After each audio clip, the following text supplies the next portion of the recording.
Mga kariker, dito kami sa Pagbilao, Quezon.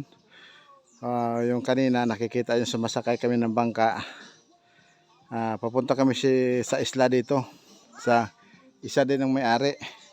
So dito kami sa kabilang isla. Kumbaga yung isang isla, tatawirin mo lang dito, maglalakad ka. May mga baitang-baitang na simentado. Ay bato pala to. Parang simento nila. Kumbaga sa isang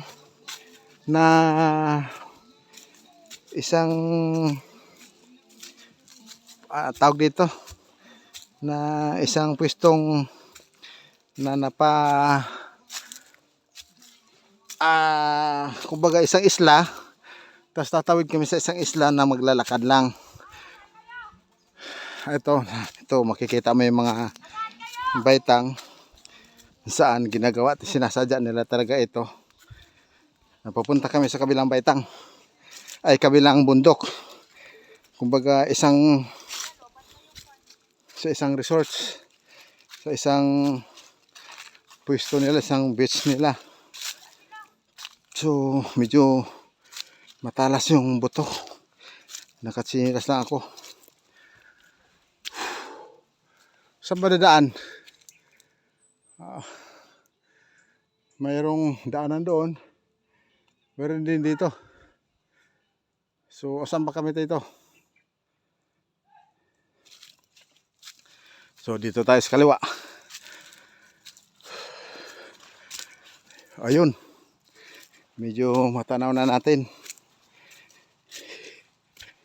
Ayun yung hagdanan o baitang niya pababa. Kumbaga nandun kami sa kabila, isa na may-ari nito. Eko, masakit sa paa. Ha?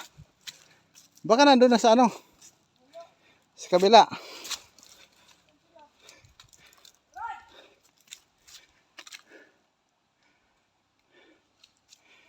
So yung mga kasama namin,